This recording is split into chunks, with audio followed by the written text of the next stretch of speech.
नमस्कार, विस्तार न्यूज के खास कार्यक्रम द टॉक टाइम में बहुत स्वागत है आपका और मैं हूं आपके साथ अंचल शुक्ला।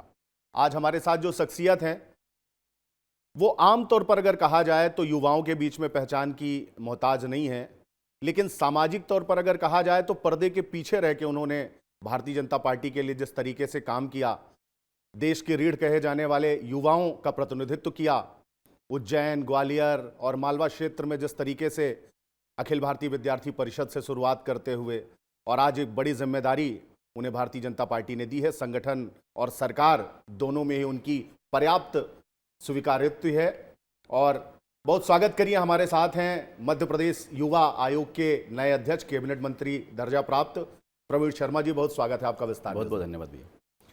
प्रवीण जी, सबसे पहले तो क्योंकि आप लोग सामाजिक क्षेत्र में काम करते हैं और पर्दे के पीछे ही रह के काम करते हैं, आप लोग युवाओं को जोड़ने का काम करते हैं, युवाओं की एक अच्छी खासी फैन फॉलोइंग है आपके साथ और भारतीय जनता पार्टी का वो कुनबा मजबूत करने के लिए आप बहुत तेज़ी से काम कर रहे हैं।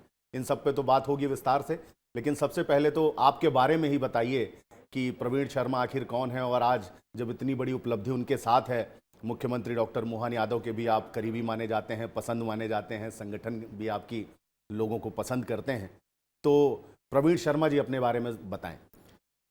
प्रवीण शर्मा जी राष्ट्रीय स्वयंसेवक संघ का एक कार्यकर्ता है, स्वयंसेवक है, भारतीय जनता पार्टी का एक कार्यकर्ता है और डॉक्टर मोहन यादव की सरकार का एक सहभागी कार्यकर्ता के नाते अभी मेरा इतना सा परिचय है। थोड़ा सा अपने बारे में कुछ बताइए, छात्र जीवन से कैसे आपने अखिल भारतीय विद्यार्थी परिषद और छात्र राजनीति शुरू की और ये सफ़र कहाँ कैसे यहाँ तक पहुँचा? स्कूल के दिनों की बात है, ग्वालियर में स्कूलिंग का टाइम चल रहा था। कोचिंग पर हमारे एबीवीपी के संगठन मंत्री का आना जाना था, तो उनसे संपर्क हुआ। पता चला कि संगठन मंत्री मतलब अपना घर छोड़ के काम करते हैं, युवाओं के बीच में काम करते हैं, छात्रों के बीच में काम करते हैं, कैंपस के अंदर युवाओं को राष्ट्रवाद से जोड़ते हैं। तो वो बात जो जब उनके बीच बैठ के उठ के समझा तो लगा यार ये इस विचार से अपने को जुड़ना चाहिए। तो वहीं से ग्वालियर से शुरुआत करी विद्यार्थी परिषद की।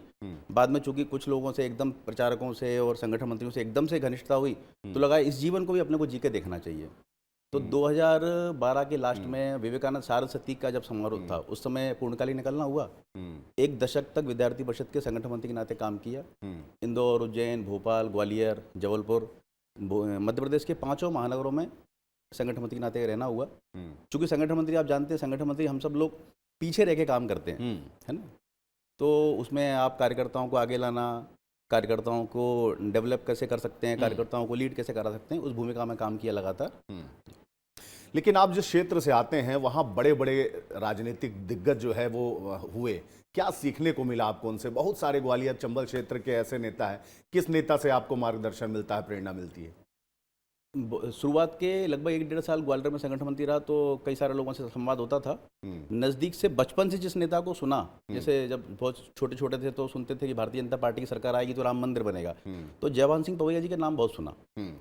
तो बाद में जब संगठन मंत्री नाते उनसे 1-2 बार संवाद हुआ तो लगा कि यार ये मतलब किस अप्रोच के लोग हैं और किस लेवल तक जाके काम करते हैं। फिर संगठन मंत्री के नाते उज्जैन आना हुआ, तो उज्जैन आने के बाद में कई सारे अपने संघ के प्रचारक उन सब लोगों से लगातार संवाद होता रहा। तो वहाँ एक नाम बहुत सुनने में आया शालिग्राम तोमर जी का। वो चूंकि मैंने उनके साथ कभी काम नहीं किया, पर उनका नाम वहाँ लोगों के मुँह से बहुत सुना। फिर डॉक्टर मोहन यादव जी को वहाँ काम करते देखा विधायक के नाते, तो उनकी स्टूडेंट्स के लिए अप्रोच, उनका युवाओं के लिए विजन, उनका विज्ञान को लेके विजन, तो उन बातों से बहुत मन में बहुत प्रभाव पड़ा कि यार ये लीडरशिप जो होनी चाहिए हमारी इस रोल में जरूर होना चाहिए। लीडरशिप जो भी है, जो वर्तमान दायित्व था उसका विजन उस लेवल का होना चाहिए। बिल्कुल। तो उनके कुछ मतलब जो उनके कार्य थे वो मन पे बहुत छाप छोड़ी। लेकिन भारतीय जनता पार्टी में देखिए, अब आज के देश में जो प्रतिनिधित्व है उन्हीं लोगों के हाथों में है जो कभी आप ही जैसे अखिल भारतीय विद्यार्थी परिषद के कार्यकर्ता रहे हैं। लेकिन इस बड़ी जिम्मेदारी को कैसे देखते हैं? क्योंकि जिन्होंने आपको ये जिम्मेदारी दी है तो निश्चित रूप से आपका पीछे का जो वो काम रहा है और अब आगे भविष्य की क्या नीतियां होंगी, इस जिम्मेदारी को कैसे देखते हैं आप? देखिए, इस जिम्मेदारी को ऐसे देखता हूँ कि मध्य प्रदेश डॉक्टर मोहन यादव जी की सरकार जो मध्य प्रदेश में वो लगातार युवाओं के लिए अलग अलग काम कर रही है, तो उसमें सहभागी कार्यकर्ता के नाते अपने आप को उसमें देखता हूँ। मध्य प्रदेश सरकार का जो विजन है यूथ के लिए, doctor Mohan Yadav ji employment plus skill को जोड़ते हुए कुछ फ्यूचर रेडी यूथ इकोसिस्टम हम बना सकें, उसको लेकर देखता हूँ और अपने आप को सहभागी कार्यकर्ता के रूप में उनकी इस सरकार में अपने आप को समझता हूँ। आप जिस तरीके से कहते हैं कि जब तपता है तभी सोना बनता है, वो तो नजर आ रहा है इतनी बड़ी जिम्मेदारी मिली, देखने को मिला कि आयोग और निगम मंडल की प्राधिकरण की नियुक्तियां हुई तो नेता एकदम रेला लेके आए गाड़ियों का। आप ही स्कूटी से जा पहुंचे भारतीय जनता पार्टी के कार्यालय? देखिए वो मतलब भारत जो युवाओं का देश है और हम लोग लगातार संगठन में युवा शक्ति और राष्ट्र शक्ति का नारा देते हुए आए हैं।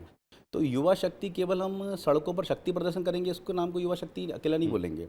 युवा शक्ति सादगी का नाम भी युवा शक्ति है। माननीय प्रधानमंत्री जी ने किसी बात की अपील करी है, माननीय मुख्यमंत्री जी ने किसी बात की अपील करी, तो हम अपने आचरण से उस बात को दिखाने का प्रयास करेंगे कि मतलब ये बातें केवल देने इन संसाधनों का उपयोग सीमित करना है, ये केवल वाक्य नहीं है, ये हमको अपने उदाहरण प्रस्तुत करना पड़ेगा। और चूंकि युवा उदाहरण प्रस्तुत करेगा तो बाकी सब लोग भी उसको फॉलो करेंगे मुझे लगता है। इसीलिए नहीं तो कार्यवाही जो हुई, कुछ लोगों पे कार्यवाही हुई, काफिला लेकर पहुंचे, तो कहीं मन में एक कोने में डर तो नहीं था कि भैया हमें नहीं, ऐसे नहीं डर वाली कोई भावना समर्थक तो आपके पास भी है? बहुत छात्रों में युवाओं में बहुत उत्साह था। पदभार ग्रहण को लेकर कई सारी बातचीतें आ रही थी कि हम लोग यहाँ से इतने लोग आएंगे, हम वहाँ से इतने लोग आएंगे। माननीय प्रधानमंत्री की जिस दिन अपील आई, माननीय मुख्यमंत्री जी की जिस दिन अपील आई, तो सबको ये आग्रह किया गया कि सार्वजनिक वाहन से आपको आना है तो सार्वजनिक वाहन से आइए, जहाँ पदभार ग्रहण हो रहा है वहाँ हम सब लोग मिलेंगे, फोटो खिंचाएंगे, सब आपस में बातचीत करेंगे, संवाद करेंगे। पर चूंकि संवाद में कोई रैली कोई उस प्रकार का, सबको आग्रह किया गया कि ये जो जिम्मेदारी है ये जिम्मेदारी है हमारे लिए। पदभार तो ठीक है, जब हम जिम्मेदारी, मैं इस बात को सफल तब मानूंगा जब मेरा कार्यकाल जिस दिन पूरा हुआ तब मैंने युवा आयोग के नाते क्या सरकार के लिए कर पाया, क्या युवाओं के लिए कर पाया। बिल्कुल। तो ये तो अभी शुरुआत है, शुरुआत में ही उस प्रकार की चीजें। तो क्या करेंगे आप, क्या करना चाहते हैं आप? आपने कुछ एक विजन तो अपना बनाया होगा, एक एम तो लिया होगा, गोल तो लिया होगा। मैंने बिल्कुल बताया ये शुरुआत में ही कि मध्य प्रदेश सरकार जिस प्रकार से युवाओं के लिए काम कर रही है उसमें अपने आप को जोड़ते हुए कई सारे काम हो सकते हैं, एम्प्लॉयमेंट पे हो सकते हैं, स्किल पर हो सकते हैं। अभी आज की फ्यूचर रेडी, हम एआई के ज़माने में जी रहे हैं, तो एआई लिटरेसी को हम किस तरीके से बढ़ावा दे सकते हैं, उन सब बातों को ध्यान में रखते हुए स्पोर्ट्स की कुछ बातें हो सकती हैं, फिटनेस की बातें हो सकती हैं, मेंटल हेल्थ की बात हो सकती है युवाओं के लिए। इन सब अलग अलग आयामों पे बहुत डिटेल से काम करते हुए युवाओं के बीच में काम करना है। तो मध्य प्रदेश का वो युवा वर्ग तो आपसे बहुत ज़्यादा आशान्वित है जो अब कॉकरोच जनता पार्टी का सदस्य बन चुका है, जो अपने आप को बेरोजगार बता रहा है। आप देखिए पूरे देश में किस तरीके से भूकंप सा आया हुआ है ये कॉकरोच जनता पार्टी।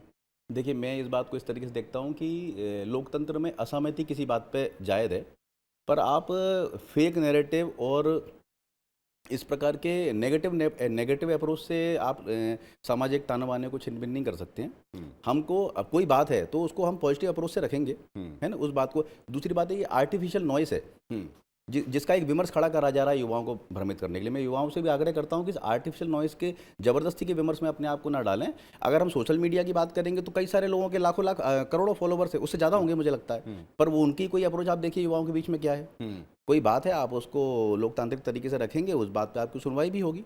हम केवल नेगेटिव अप्रोच की बात करते रहेंगे तो मुझे लगता है इसमें कोई सॉल्यूशन निकलने वाला नहीं है। हमको पॉजिटिव अप्रोच पे जाना पड़ेगा। नहीं बिल्कुल ठीक बात है, पॉजिटिव होना भी चाहिए, लेकिन ये इतने करोड़ युवा जो है तैयार हो गए और एक बार इनने अपना पूरा ग्रुप बना ली, यूनिटी बना ली, आखिर ये क्या करना चाहता है? क्योंकि युवा जब उपद्रवी होता है तो क्रांति ही करता है। नहीं, भारत का युवा उपद्रवी बिल्कुल भी नहीं है और भारत का युवा इस प्रकार से इन बातों में पढ़ने वाला भी नहीं है।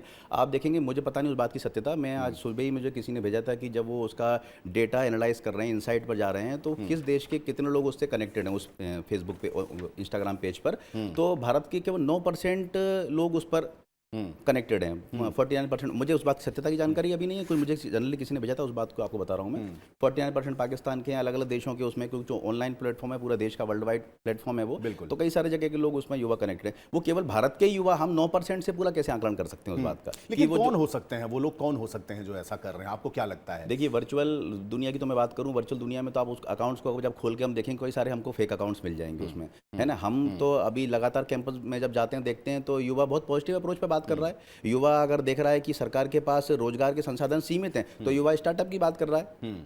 युवा केवल नेगेटिव अप्रोच की बात नहीं कर रहा है, केवल उस बात के लिए रोना नहीं रो रहा है कि मुझे रोजगार नहीं मिल रहा है। युवा सोच रहा है कि मैं अपना स्टार्टअप करूं और 4 लोगों को रोजगार दूं और अपने आप को सरकार में और बाकी में भागीदारी बनाऊं अपने आप को। नहीं, निश्चित रूप से, लेकिन आप मुझे बताइए पूरी ईमानदारी से कि मध्य प्रदेश का युवा वो कौन सी 3 चीजें हैं जिससे सबसे ज्यादा परेशान है? क्योंकि युवाओं का ही प्रतिनिधित्व आपको मिला है और उन्हीं के बीच रह के आप यहाँ तक आए हैं। जी नहीं, मध्य प्रदेश के युवा के लिए लगातार जो बात आ रही थी पिछले कई सालों से संगठन काम करते हुए ध्यान में आई है लोगों को, ये जो हमारा यहाँ से ब्रेन ड्रेन हो जाता है मध्य प्रदेश, हम बाहर चले जाते हैं, उसको लेके जरूर कुछ बात की परेशानी थी। पर पिछले साल से लगातार हमने जो इन्वेस्टमेंट टीम के जरिए, हमारी इंडस्ट्री के जरिए हमने जो प्रयास मध्य प्रदेश सरकार ने, डॉक्टर मोहन यादव सरकार ने जो किए हैं, तो लगातार जो इंडस्ट्री हमारे मध्य प्रदेश में आ रही है, तो मुझे लगता है वो ब्रेन ड्रेन की समस्या भी हमारी हल होने वाली है और हमको लोकल में यहीं कहीं वो जॉब मिलने वाली है। तो वो सबसे बड़ा पॉइंट मुझे समझ में आता था, पर वो अब हम धीरे धीरे उस चीज़ से बाहर निकलते जा रहे हैं। बाकी आप देखेंगे इंदौर, भोपाल, ग्वालियर, उज्जैन के अंदर लगातार हमारा युवा नए नए स्टार्टअप पे काम कर रहा है, कई सारे AI ड्रिवन टेक्निक से काम कर रहा है, कई सारे लोग लगातार मिलते हैं, बातचीत में, संवाद में ध्यान में आता है कि इतनी पॉजिटिव अप्रोच से भी लोग काम कर रहे हैं। बिल्कुल। हाँ, लेकिन जिस तरीके से युवाओं में रोष है, उसको दूर करने के लिए युवा आयोग क्या करेगा, किस तरीके से काम करेगा, कैसे उनको खुश करेगा, कैसे उनको मध्य प्रदेश का प्रतिनिधित्व के लिए आगे लाएगा? नहीं, ये रोष वाली बात तो मेरे को तो अभी ऐसा कोई विशेष ध्यान में नहीं आई है, क्योंकि लगातार मतलब अभी नीट के एग्जाम को ही देख लीजिए आप, किस तरीके से। बिल्कुल गलत है। किसी भी परीक्षा में इस प्रकार की धांधली होना, पेपर लीक होना बिल्कुल गलत है।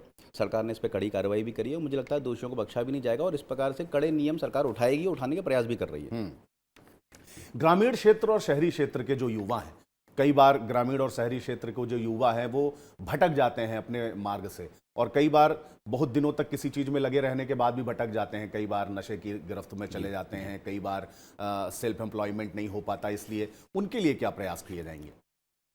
ग्रामीण क्षेत्र के मुझे जो समझ में आता है, अवसरों की कमी मध्य प्रदेश के अंदर नहीं है, अवसर पर्याप्त हैं, उनको दिशा देने की और मुझे लगता है काउंसलिंग की और मेंटरशिप की कमी जरूर ध्यान में आती है। तो उसमें युवा आयोग ये प्रयास करेगा कि ग्रामीण स्तर पर, ब्लॉक स्तर पर कुछ ऐसे हेल्प डेस्क, ऐसे काउंसलिंग सेंटर्स के माध्यम से, उनके कॉलेजेस में कुछ शिविर लगाकर माध्यम से उनको मेंटरशिप करके कि अब आपकी स्किल इस योजना में है, आप इस स्किल के हैं, तो आपको हमें यहाँ एम्प्लॉयमेंट, उसको इंडस्ट्री और उस युवा के बीच में सेतु बनकर कुछ काम किए जा सकते हैं। बाकी अगर वो कोई रोजगार वो कोई स्टार्टअप चाह रहा है तो उसमें मेंटरशिप कैसे हो सकती है, उसको बैंक लोन की कोई प्रोसेस होती है, उसमें सरलीकरण क्या हो सकता है, तो उन बातों पर जरूर ध्यान देके ग्रामीण युवा को भी इस मुख्य धारा में, मतलब मैं तो इसमें दोनों में अंतर नहीं मानता हूँ कि शहरी युवा, ग्रामीण युवा, ऐसा कुछ अंतर मैं नहीं मानता हूँ मेरे हिसाब से, कि चूंकि दोनों, उनमें भी प्रतिभाओं की कमी नहीं है ना, थोड़े बहुत अवसरों की कमी किस प्रकार से, वो भी लैक ऑफ अवेयरनेस के चक्कर में, बाकी अवसर की कमी भी नहीं है। तो अगर हम उस दिशा में उनको उस मेंटरशिप के माध्यम से कनेक्ट करते हैं तो मुझे लगता है वो भी अपनी सहभागिता बहुत सुनिश्चित कर पाएंगे। नहीं प्रवीण जी, मुझे लगता है आप जितनी गंभीरता और बेबाकी से जवाब दे रहे हैं, गंभीर ज्यादा है या हंसते कम है? नहीं हंसता, बिल्कुल लगातार हंसता हूँ जी। लेकिन मुझे आप बताइए कि किस तरीके से युवाओं के लिए ये सोशल मीडिया कितना घातक है और कितना सहायक है? देखिए, अगर हम अवेयरनेस की बात करें, इन्फॉर्मेशन की बात करें, कंटेंट, हम किस कंटेंट को किस तरीके से ले रहे हैं उसकी बात है। तो सोशल मीडिया, अगर हम कंटेंटफुल चीज़ें पढ़ रहे हैं, सोशल मीडिया पे हम देखेंगे कई सारे ऐसे कंटेंटफुल इन्फ्लुएंसर हैं जो हमको चीज़ों की जानकारी बारीक तरीके से देते हैं, है ना। जियो पॉलिटिक्स की बात, उस पर हमको कई सारे ऐसे पेजेस हैं जियो पॉलिटिक्स पे बात करते हैं, कई सारे पेजेस हैं जो हमको टेक्नोलॉजी पे बात करते हैं। तो अगर हम उस तरीके से उन बातों का सदुपयोग करते हुए अपने जीवन में उनकी समझेंगे तो मुझे लगता है बहुत सारी चीज़ें हमको बेनिफिट समझाएंगी। अब इस प्रकार के फेक नैरेटिव में जब हम फंसेंगे तो फिर वो हमारे लिए कहीं ना कहीं घातक सिद्ध होंगी। वो युवा जो आज हमारा और आपका ये संवाद देख रहे हैं, वो जानना चाहते हैं कि युवा आयोग आखिर क्या क्या कर सकता है, और प्रवीण शर्मा जी के दिमाग में क्या है। कुछ तो सेट किया होगा, गोल लिया होगा कि सबसे पहले मैं ये काम करने वाला हूं, और वो काम आपने शुरू कर दिया है। बिल्कुल, लगातार युवा आयोग, चूँकि बेसिकली मध्य प्रदेश में युवाओं के संबंधित पॉलिसी विषय पर, युवाओं के संबंधित और अलग अलग विषयों पर सरकार को अपनी बात रखना, सरकार से बात करना, युवाओं की कुछ बातों को सरकार तक पहुंचाना, उसमें बेसिकली युवा आयोग का सेतु का काम है। तो अभी शुरुआत में हमारा ये जो वर्ष है हमारा लगातार मध्य प्रदेश का कृषि कल्याण का वर्ष है, तो शुरुआत में ही कुछ ऐसे हमारे युवा किसान जो अच्छी खेती कर रहे होंगे, खेती में कुछ नए प्रयोग कर रहे होंगे, खेती में ऑर्गेनिक कुछ प्रयोग कर रहे होंगे और खेती को लाभ का धंधा कैसे बन रहा होगा वो, तो अभी हाल ही में उसको लेकर मन में विचार है कि ऐसा कुछ एक प्लेटफॉर्म उनको देकर कोई उनकी बात माननीय मुख्यमंत्री जी से, संगठन कुछ प्रमुख लोगों से कराई जाए, तो वो एक उदाहरण प्रस्तुत किया मध्य प्रदेश के अंदर ये किसान भी इस प्रकार की, युवा इस प्रकार के काम भी कर रहे हैं, तो बाकी लोगों के लिए वो रोल मॉडल बन सके।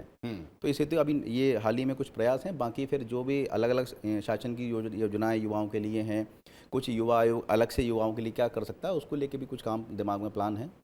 हर युवा का एक सपना होता है, वो सपना आपने भी देखा होगा। मध्य प्रदेश के युवाओं के लिए कौन सा वो सपना है? आप तो चूंकि बड़े क्षेत्रों में आपने काम किया, आप क्या बनना चाहते थे? आपने भी तो कुछ सपना देखा होगा कि मुझे ये बनना है, कि आपने तय किया था कि नहीं? मैं चूंकि चंबल अंचल से आता हूँ, हमारे तो चंबल में ऐसा कहावत है कि हर घर से एक आदमी सेना। मेरे पिताजी तो चूंकि रेलवे से रिटायर हैं, मेरे छोटे वाले चाचा जी आर्मी में थे, तो मन में बड़ी इच्छा थी कि अपने को सेना में अधिकारी बनना है। नेशनल डिफेंस अकेडमी का एक बार परीक्षा भी मैंने दी, पर वो फिर बाद में ABVP से जुड़ाव हो गया, यहाँ मन लग गया, तो लगा यार अपन को छात्रों के बीच में सेना के रूप में काम करना, अपन इस सेना को ज्वाइन करते हैं, बाल सेना। हाँ बंदूक चलानी तो आती ही होगी क्योंकि आप आर्मी वाले। चंबल से भी हैं आप? हाँ, बंदूक ऐसे कभी चलाई तो नहीं, चलाते हुए देखी जरूर है, जो चला जिनके पास वहाँ लाइसेंस। अब में चूंकि मेरा तो चूंकि लगातार बाद में फिर इधर उधर जाना हो गया, संगठन काम में व्यस्तता हो गई। सोशल मीडिया के माध्यम से कैसे युवाओं को भारतीय जनता पार्टी से लगातार आप जैसे जोड़ने का काम कर रहे हैं, सोशल मीडिया के माध्यम से अब क्या ऐसी मुहिम, क्योंकि हर व्यक्ति तक पहुंचना मैन टू मैन संभव नहीं है, वन टू वन करना संभव नहीं, तो सोशल मीडिया को किस तरीके से आप अपने इस जिम्मेदारी के साथ आगे बढ़ाएंगे कि युवा आपसे अधिक से अधिक जुड़ सकें? अभी मध्य प्रदेश युवा आयोग का ऐसा कोई पोर्टल, ऑनलाइन पोर्टल अवेलेबल नहीं था, तो मेरी वहाँ भी बैठक लेके बातचीत हुई। आज शाम को भी हम बात करने वाले हैं इस विषय में। एक मध्य प्रदेश युवा आयोग के ऑनलाइन सारे पोर्टल्स, फेसबुक, ट्विटर, इंस्टाग्राम, और इसके बाद में फिर एक वेबसाइट मध्य प्रदेश युवा आयोग की, तो उस पर मध्य प्रदेश युवा आयोग क्या काम कर रहा है, सरकार क्या काम युवाओं के बीच में कर रही है अलग अलग सेगमेंट्स में, तो उसको लेके कुछ बातें सीधे युवाओं तक पहुँचे, हम तक युवा सीधे अप्रोच कर पाए उन पेजेस के माध्यम से, उस वेबसाइट के माध्यम से, और अपनी कोई क्वेरी हो, हमसे जुड़ने के लिए कोई उसकी बात हो, तो वो सीधे पहुंचा पाए, इसे तो अभी प्रयास कर रहे हैं। राजनीति में आपका रोल मॉडल कौन है? राजनीति में मैंने बताया कि चूंकि संघ काम करते करते आए हैं, मैन बिहाइंड मूवमेंट रहने की आदत है, तो ऐसे कई सारे प्रचारक हैं जो लगातार काम कर रहे हैं समाज जीवन में, पर उनके कई नाम भी नहीं है, तो ऐसे कई सारे लोग रोल मॉडल हैं। चूंकि संघ में काम किया है तो संघ की जो विचारधारा है वो हाँ, रोल नहीं, लेकिन मॉडल होता है कि जैसे अगर आप क्रिकेट खेलते हैं तो आप किसी को अपना रोल मॉडल मैंने बताया बनाते आपको हैं, शुरुआत में उसी की तरह बैटिंग, उसी की तरह बॉलिंग, ये आदमी सोचता है। मध्य प्रदेश के मुख्यमंत्री डॉक्टर मोहन यादव जी, उनका जो विजन है काम को लेकर, उससे मैं बहुत प्रभावित हूँ। चूंकि आज से नहीं, एक दशक से उनसे जुड़ा हुआ, उनको नज़दीक से काम करते हुए भी देखा है, तो वो उनका जो विजन है उसको लेकर प्रभावित हूँ। मुझे लगता है आपको ये जो जिम्मेदारी दी गई है वो बहुत सोच समझ के दी गई है, क्योंकि युवाओं से आपका सीधा कनेक्ट है। और मुझे जितना याद आ रहा है, पहला वर्ष जो है मुख्यमंत्री जी ने अपने कार्यकाल का उद्योग वर्ष, दूसरा कृषि वर्ष, और तीसरा मुझे लगता है युवा वर्ष घोषित करने वाले हैं। ऐसे में बड़ी जिम्मेदारी है आपके पास। बिल्कुल बड़ी जिम्मेदारी है। सरकार लगातार जो काम कर रही है उसमें, मतलब मैं अपने आप को, मैंने कहा ना, सहभागी कार्यकर्ता के नाते देखता हूँ। इतनी बड़ी जिम्मेदारी जो सरकार ने, संगठन ने दी है, उसमें अपना एक मतलब राम सेतु में गिलहरी की जो भूमिका थी वो उसको भी अगर अदा कर पाऊँ तो। तो किस तरीके से आप, जंजी का जमाना है, आप देख रहे हैं जिस तरीके से पूरे देश में, दूसरे भी देशों में आप देख रहे हैं, आज युवा एकजुट होना चाहता है और उसका माध्यम ही, जैसे देखिए सोशल मीडिया के माध्यम से वो एकजुट हो रहा है, तो उसको कैसे देखते हैं आप? भारत के, हिंदुस्तान के जंजी को आप कैसे देखते हैं? हिंदुस्तान के जंजी को भी उसी रूप में देखता हूँ कि हिंदुस्तान का जंजी भी केवल फॉलोवर नहीं है, वो आपसे क्वेश्चन करता है कि आप उसको अगर कोई बात बताएंगे तो वो बोलेगा कि नहीं, इस बात में ये पॉइंट्स हैं, इस पॉइंट का सोल्यूशन क्या है। तो क्वेश्चन करने की जो आदत हमारे जंजी की, ये बहुत अच्छी है, और सकारात्मक सुझाव भी उन बातों के लिए देता है। जैसे अगर मान लो चलिए कोई नैरेटिव है, जैसे इंदौर के अंदर अगर जब स्वच्छता, हमारे देश के अंदर स्वच्छता की जब बात आई, तो माननीय प्रधानमंत्री जब झाड़ू पकड़ा, तो जैन जी भी कहीं पीछे नहीं रहा झाड़ू को पकड़ने के लिए। आपने भी काफी काम किया उसमें, हमने पूरे देश ने और विशेषकर युवा वर्ग ने, हम स्वच्छता को लेकर कैसे मुहिम जगा सकते हैं। अभी माननीय मुख्यमंत्री जी जल गंगा संवर्धन अभियान जो चल रहा है हमारा, पानी बचत को लेकर, उसमें कई सारे मैं युवाओं को देखता हूँ कि जो अपने आप को जोड़ रहे हैं, जैन जी हैं। तो केवल समस्याओं की बात करने वाला, हम समस्याओं की बात करके सोल्यूशन नहीं, समस्याओं पे काम करके सोल्यूशन निकाल सकते हैं। बिल्कुल। तो भारत का जो युवा है, भारत की जो जेन जी जनरेशन है, अब अल्फा भी आ गई है, बीटा भी आ रही है, तो ये वो जनरेशन है जो केवल समस्याओं को गिनाने के लिए नहीं बैठी है, समस्याओं पे काम करके सोल्यूशन के लिए, समस्या के अलावा समाधान पर भी का बात। लेकिन युवा उद्यमियों के लिए और खेल को बढ़ावा देने के लिए, जो कि सीधे युवाओं से कनेक्ट है और हर आदमी का सपना कहीं ना कहीं इन दोनों से जुड़ा हुआ है, उसको बढ़ावा देने के लिए क्या आपके पास प्लान है? युवा उद्यमियों के लिए सरकार की लगातार जो जितनी भी योजनाएं हैं, प्रधानमंत्री मुद्रा योजना हो गई, मुख्यमंत्री की जो योजनाएं हो गई, उसमें लगातार युवाओं को लाभ मिल ही रहा है। और हम देख रहे हैं मध्य प्रदेश के अंदर भी युवा उद्यमी लगातार बड़े सेगमेंट बढ़ रहे हैं। खेल की जो बात आती है, तो अभी मेरा जो कार्यालय है वो स्टेडियम, टीटी नगर स्टेडियम में, आप शाम को जब आके देखेंगे, वहाँ लगभग 4,500-5,000 बच्चे अभी उस कैंप में, समर कैंप में एक्टिव रहते हैं। तो चूंकि मेरे लिए भी पहली बार ही जानना हुआ जब मैंने वहाँ देखा, तो समर कैंप में इतने बच्चे, मध्य प्रदेश स्पोर्ट्स का हब बन रहा है। हमारा आरसीबी क्रिकेट टीम का कप्तान हमारे मध्य प्रदेश से है, तो स्पोर्ट्स में भी मध्य प्रदेश कहीं पीछे नहीं है। मुझे लगता है लगातार जितने भी और भी परंपरागत जो खेल हैं उसमें भी सरकार बढ़ावा दे रही है। तो मुझे लगता है कि स्पोर्ट्स में भी हम आगे बढ़ने का प्रयास कर ही रहे हैं और आगे बढ़ रहे हैं। देश में जिस तरीके से भारतीय जनता पार्टी की कमान एक युवा को दी गई है, नितिन नवीन के रूप में, उसके बाद कितना परिवर्तन देखते हैं, युवाओं में कितनी आशा है उनको लेकर के? और जिस तरीके से देखिए प्रतिनिधित्व जब दिया गया उन्हें, और जिस तरीके से प्रधानमंत्री से लेके, गृह मंत्री से लेके उनके लिए जिस तरीके से स्वागत और तमाम चीज़ें, तो भारतीय जनता पार्टी बता रही है कि अगर पीढ़ी परिवर्तन का समय तो है ही, लेकिन साथ में वो संस्कार भी साथ ही जा रहे हैं। बिल्कुल, मैं उस बात को ऐसे देखता हूँ, मैं युवा के नाते, मैं उस बात को एक कार्यकर्ता के नाते देखता हूँ कि एक कार्यकर्ता को भारतीय जनता पार्टी की कमान संगठन ने दी है। अब वो जो भी उनका जो एज फैक्टर है वो संगठन का विषय है। तो मुझे वो लगता है कि ये कार्यकर्ताओं को कमान दी है, आगे चल के धीरे धीरे ऐसी सब चीज़ों में भारतीय जनता पार्टी कार्यकर्ताओं को आगे करती है, वो जिस भी पीढ़ी का रहा है। अब थोड़ा सा विपक्ष की बात कर लेते हैं। युवा तो दूसरे भी दल में है, मैं कांग्रेस की बात कर रहा हूं। प्रदेश अध्यक्ष की जिम्मेदारी है जीतू पटवारी के पास, उमंग सिंघार नेता प्रतिपक्ष हैं, राहुल गांधी खुद को युवा कह रहे हैं, तो उन युवाओं को आप कैसे देखते हैं? 55 साल का आदमी अपने आप को युवा कहेगा तो फिर मुझे इस बात पर मतलब फिर बाकी सब लोग युवा किस श्रेणी में आएंगे, इस बात पर प्रश्न चिन्ह लगाने वाली बात है। और वो भी सब अपना काम कर रहे हैं, पर मैं राहुल गांधी को युवा नहीं मानता हूँ। हाँ, तो कांग्रेस के लोग आपके साथी हैं, जीतू पटवारी को मानते हैं? मैंने कहा ना, वो भी एक उस युवा की उस दहलीज को पार कर चुके हैं। युवा, आप अपने 50-55 साल के व्यक्ति का युवा कहेंगे तो फिर युवा को किस श्रेणी में ले जाएंगे? तो फिर युवा को युवा किस उम्र के आदमी को युवा हम जैसे लोगों को बाल की श्रेणी में लेना पड़ेगा आपको। तो नहीं, तो युवाओं की क्या परिभाषा होनी चाहिए आपके हिसाब से? देखिए, युवाओं की परिभाषा यही है, एक निश्चित जो दायरा उम्र का है वो तो उम्र का है ही है, और बाकी युवा जो है कि वायु की वेग से चलता है ना। और युवा आज की दशा में सोचने और विचार करने का वो रखता है। राहुल गांधी जी में बताइए कहाँ है कि भारत को जो बात होनी चाहिए उस बात पे वो कई बात करते हैं क्या?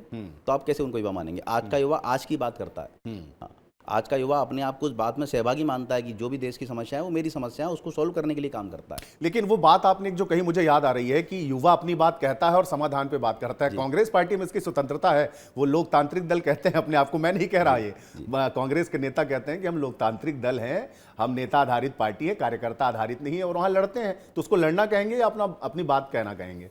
नहीं, अपनी बात कहने के माध्यम होते हैं। अब आप लात घुसे से अपनी बात कहोगे तो कैसी बात अपनी कहोगे? लोकतांत्रिक मूल्य में बात अगर की जाए तो हम अपनी बात रखते हैं। हमारे यहाँ कहते हैं कि मत अनेक निर्णय एक, कई बार मत अनेक अलग होते हैं, पर किसी एक बात पे सब संगठन मिलकर आगे बढ़ता है।